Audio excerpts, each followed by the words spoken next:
খেলোয়াড় যাতে সুন্দর এবং সুষ্ঠুভাবে খেলতে পারে, এর জন্যই আজকে আমাদের এই প্রতিবাদ। আমরা চাই না কোনো 2 নম্বরের ব্যক্তি ফেডারেশন থেকে লক্ষ লক্ষ টাকা কামিয়ে যারা প্রকৃত খেলোয়াড়, যাদের মধ্যে কোয়ালিটি আছে, তাদের বাদ দিয়ে পয়সার বিনিময়ে কোনো প্লেয়ারকে পাঠানো। এর প্রতিবাদে আজকে আমরা এখানে সমস্ত অ্যাসোসিয়েশন, সমস্ত ফেডারেশন, সমস্ত গেমস থেকে আমরা এসেছি শুধু এই প্রতিবাদ জানাতে যে 2 নম্বরের জিনিসগুলো বন্ধ করে, যেটা রূপক দেয়া প্রায় দীর্ঘদিন ধরে চালিয়ে গেছে, সেই জিনিসটাই আজকে সঞ্জীব শাহ করার চেষ্টা করছে। আমরা চাই না যে আমাদের ত্রিপুরার ছেলে মেয়েদের ভবিষ্যৎ নিয়ে ছিনিমিনি কেউ খেলুক। ধন্যবাদ। অল ইন্ডিয়া মানে ওখানে বেআইনিভাবে তো যেহেতু সঞ্জীব শাহ আগে ছিল, ওই মানে ওর মানে কিছু মতলবই মানে টাকার দিয়ে মানে দখল করে যাচ্ছে, কিন্তু ওনার কেউই নেই। এই পুরানো সংস্থার যেরকম প্রেসিডেন্ট, এবার ওয়ার্কিং প্রেসিডেন্ট, তাও কি জানেন নেই পুরানো যারা ছিলেন তারাকে মানে বাদ দিয়ে পুরোপুরি ওনার 2-3 জনকে নিয়ে মানে মেইন উদ্দেশ্য টাকা নয়ছয় করা, ব্যাডমিন্টনের ক্ষতি করার জন্যই তিনি বিগত 20 বছর ধরে রাজত্ব করছেন। আর আমরা সবে একত্রিত হয়েছি অল ত্রিপুরা প্লেয়ার ফোরামের সব স্টুডেন্টরা, অল ত্রিপুরার এই যে বেআইনিভাবে সংস্থাটা চালিয়েছে এটাকে করার জন্য। আপনাদের বিরুদ্ধে তো একটা মামলা হয়েছে, এই মামলাটা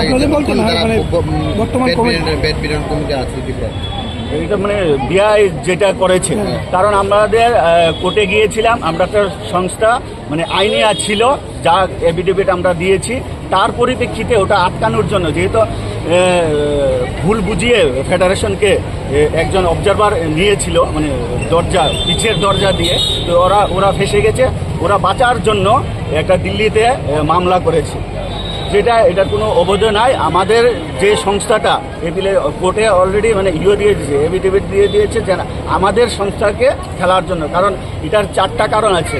একটা হলো স্পোর্টস কাউন্সিল থেকে আমাদের বৈধ কাগজপত্র আছে, স্পোর্টস ডাইরেক্টর থেকেও আছে এবং সোসাইটির থেকেও আছে, তো সেই জন্য আমাদেরকে দেওয়া দরকার। আর আমরা সঞ্জীব শাহ উনার সঙ্গে যোগাযোগ করেছি, সঞ্জীব মিশ্রর সঙ্গে যোগাযোগ, ফেডারেশনের সেক্রেটারি, ওনার সঙ্গে যোগাযোগ করেছে। উনি বলেছেন ঠিক আছে, আমাদের এটা কাগজপত্র সব কিছু বৈধ আছে, কিন্তু সঞ্জীব শাহর এটা অবৈধ, কারণ ইলেকশন আগে চলাকালীন যে ইলেকশন করেছে মানে পিছের দরজা দিয়ে, এটা মানে অনৈতিক কার্যকলাপ হয়েছে, উনি মেনেছেন। কিন্তু বাইরে একজন জয়েন্ট সেক্রেটারি ফেডারেশনের ওমর রশিদ, উনি এসে মানে পিছের দরজা সাহায্য করেছেন যেন এটাকে মানে বৈধ করার জন্য, কিন্তু পারিনি।